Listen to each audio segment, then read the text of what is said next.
তো derby complete, Mohun Bagan 1-0 গোলে জিতে গেছে।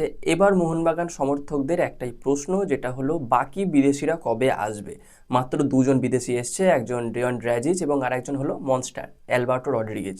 এখনও কিন্তু বাকি অনেক বিদেশিরা রয়েছে, তার মধ্যে সামির জেলস্কোভিচ আছে, তার মধ্যে মিগুয়েল ফিগুয়েরা আছে, জিমি ম্যাকলারেন আছে, এবং 6 নম্বর বিদেশি কে হয় সেটা নিয়ে তো একটা প্রশ্ন আছেই। রবসন রবিনই কন্টিনিউ করে নাকি নতুন কোনো বিদেশি প্লেয়ার আসে, তবে যতদূর সম্ভব নতুন কোনো বিদেশি প্লেয়ার আসতে চলেছে। যাই হোক, এই ভিডিওর আলোচনার টপিক এইটাই যে এর পরবর্তী বিদেশি কে হতে পারে বা কবে আসতে চলেছে, এবং সেই সঙ্গে ডার্বি নিয়ে দু একটা কথা বলবো। জানি ডার্বি দুদিন আগে হয়ে গেছে, ভিডিও বানাতে পারিনি এসে, কারণ খেলা দেখতে গিয়ে ঠান্ডা লেগে গেছে, এখনও মানে কথা নাকে নাকে, তোমরা বুঝতে পারবে। তো যাই হোক, চলো আলোচনার মেন টপিকে যাওয়া যাক। ইন্টারেস্টিং ভিডিও হবে, তোমরা শেষ পর্যন্ত দেখতে থাকো। তো প্রথমে ডার্বি নিয়ে দু এক কথা বললে, দেখো অবশ্যই মোহনবাগান সমর্থকদের জন্য খুশির খবর যে ডার্বি মোহনবাগান এই বছর জিতে গেছে। এই বছর মানে মোটামুটি একটা সমান লেভেলে চলে এসেছে, 1-0 গোলে জিতেছে। যেখানে মোহনবাগান যে পরিমাণ অ্যাটাক করেছে সেই পরিমাণ গোল আসেনি, মানে ফিনিশ করতে পারেনি মোহনবাগানের স্ট্রাইকাররা। একটা ক্ষেত্রে মনবীর সিং, কিছু ক্ষেত্রে কিয়ান নাসেরি, কিছু ক্ষেত্রে শাহাল আব্দুল সামাদ। যদিও জয়সূচক গোল বা একমাত্র গোল শাহাল আব্দুল সামাদই করে, খুব ভালো জিনিস এটা। তবে আরও বেশ কিছু সুবর্ণ সুযোগ পেয়েছিল, বিশেষ করে মনবীর সিং খেলার শুরুতেই যেভাবে সুযোগগুলো পেয়ে গিয়েছিল, সেই সুযোগগুলো মিস করলে হয়তো আরও বেশি গোলের ব্যবধানে জিততে পারতো মোহনবাগান। তাছাড়াও শেষ 15-20 মিনিট ইস্টবেঙ্গল যেভাবে অ্যাটাক করেছে সেটাও খুব ভালো। তো সেখানে অবশ্যই মোহনবাগানকে ত্রাতার ভূমিকায় এসে দাঁড়িয়েছে বা মোহনবাগানকে সেভ করেছে সেই সেভিয়ার বিশাল কাইত। দু একটা ইম্পর্টেন্ট সেভ না করলে হয়তো ম্যাচটা ড্রও হতে পারতো। তো সর্বসাফল্যে বিচার করে মোহনবাগানের খেলা খুবই ভালো লেগেছে, বেশ মানে স্ট্র্যাটেজিটা আমার ভালো লাগলো। তবে দেখো, খেলা মাঠে বসে খুব একটা ভালো অ্যানালিসিস করা যায় না, যতটা তুমি সাইড লাইন ক্যামেরা অ্যাঙ্গেল থেকে দেখবে, মানে বাড়িতে ফোনে বা টিভিতে, তার থেকে খুব বাজেভাবে অ্যানালিসিস করা যায় মাঠে বসে। তার মধ্যে আমার মানে র্যাম্প বা সিট ছিল আর কি D1-এ, মানে এমনিতে বার পোস্টের পেছন, তার মধ্যে একদম নিচের টায়ার, মানে কিছুই বোঝা যাচ্ছে না। যখন আমার থেকে দূরে বল যাচ্ছে, মানে যখন ওই কিয়ানের অ্যাসিস্ট হলো এবং শাহাল আব্দুল সামাদ গোল করলো, তখন চাই কিছুই বুঝতে পারিনি। সবাই চেঁচাচ্ছে দেখে আমিও চেঁচিয়ে উঠলাম, মানে অত দূর থেকে আমার আমার এই চোখে বা আমার এই এই এই আর্টিফিশিয়াল লেন্সে আমার কিছু ধরা পড়েনি। যাই হোক, তো খেলা খুব একটা ভালো অ্যানালিসিস তো করা যায় না। হাইলাইট দেখে যেটা বুঝলাম পরে, যে মোটামুটি প্যানাগিওতিস দিলেপ্রিস প্রথম ম্যাচ হিসাবে যেভাবে দলকে খেলিয়েছে খুব ভালো। থ্রু পাসগুলো খুব সুন্দর আসছিল, বিশেষ করে রাইট সাইডে যখন অভিষেক টেকচাম ছিল তখন, এবং অভিষেক টেকচাম যখন লেফট ব্যাকে বা লেফট সাইডে চলে আসে এবং রাইট ব্যাকে চলে যায় রাহুল ভেকে, এবং রাহুল ভেকের সামনে চলে যায় সায়ন ব্যানার্জি, তখন কিছুটা মোহনবাগানের রাইট সাইডটা দুর্বল হয়ে যায়, আর তখন ইস্টবেঙ্গল লেফট সাইড থেকে ভালো রকম অ্যাটাক করতে থাকে।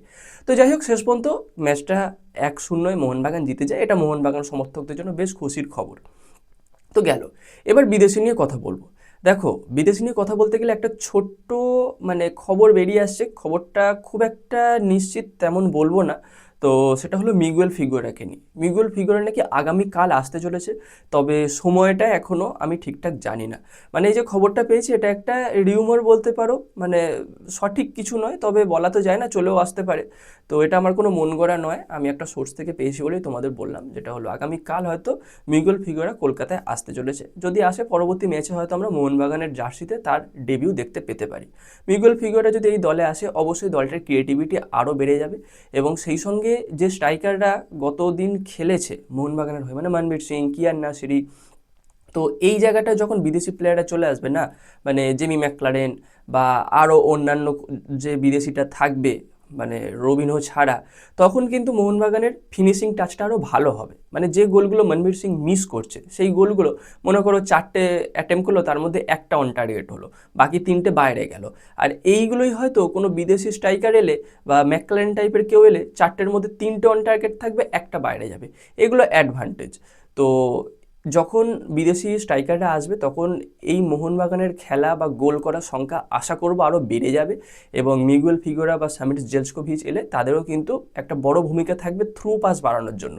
আর উইংয়ের দিক থেকে দেখতে গেলে মোটামুটি রাইট উইংয়ে কিয়ান নাসিরি খুব একটা খারাপ খেলেনি, তবে কার্ডটা খেয়ে যাওয়ার পরে কিয়ান নাসিরির খেলা যেটুকু দেখলাম, যে জয়গুপ্তাকে একটু মারতে বেশি চাইছিল, কারণ নিজে কার্ড খেয়ে গেছে, এবং সেই সঙ্গে আরেকটা যদি কার্ড খেয়ে যেত একটা বাজে সিচুয়েশন হয়ে যেত, সেখানে মোহনবাগান 10 জনে খেলতো। তো খুব তড়িঘড়ি কিয়ানকে তুলে নেওয়া হয়েছে অ্যাসিস্টটা করার পরে, এটা আমি খুব খুশি, কারণ কোচও দেখছিল। কোচের পাশে একবার দেখলাম, মানে যেখানে কোচ সাইড লাইনে দাঁড়িয়ে থাকে, সেখানে জয়গুপ্তা আর কিয়ান দুজনে পড়ে গেল, হঠাৎ করে কিয়ান দিকে জয়গুপ্তারা লাথি মেরে দিল। খেলার মধ্যে এগুলো চলে, মানে আমি বলছি না যে খুব ভুল করেছে, একদম অনেক বড় কিছু হয়ে গেছে, এইগুলো রেফারির চোখ এড়িয়ে যায় অনেক সময়। দর্শক একদম সামনাসামনি বসেছিলাম ওই জায়গাটায়, দেখতে পেয়েছি, দূরেরগুলো দেখতে পাচ্ছিলাম না। তো যাই হোক, কিয়ানও সেক্ষেত্রে তুলে নিয়েছে, ভালো হয়েছে। তবে কিয়ানের খেলা যে খুব একটা বেটার লেগেছে বলবো না, আসলে কিয়ান তো ফিজিক্যালি অতটা স্ট্রং নয়, আর রোগা পাতলা চিপচিপে ছেলে, আমাদের মতো চেহারা, তো গায়ের জোরের সঙ্গে পেরে ওঠা মুশকিল, বা শটে পাওয়ার পাওয়া মুশকিল। তো আশা করবো আস্তে আস্তে হয়ে যাবে, মানে যদি প্যানস তার চেহারার মতো কিয়ানকে এনে দেয় তাহলে আর দেখে কে। যাই হোক, আপাতত এইটুকুই আপডেট। আপডেট বলাটা ভুল, আলোচনা বলতে পারো, তোমাদের সঙ্গে শেয়ার করলাম। এর পরবর্তীতে আরও এরকম ভিডিও আসবে, সেই সকল ভিডিওগুলো পেতে চাইলে আমাদের চ্যানেলটাকে সাবস্ক্রাইব করে দিও, তার পাশের বেল আইকনটাকে অন করে দিও। ডার্বি নিয়ে তোমাদের কি মতামত অবশ্যই কমেন্টে জানিও। তো বন্ধুরা, আপাতত এই ভিডিওতে এই পর্যন্তই, দেখা হচ্ছে পরবর্তী ভিডিওতে। Bye bye.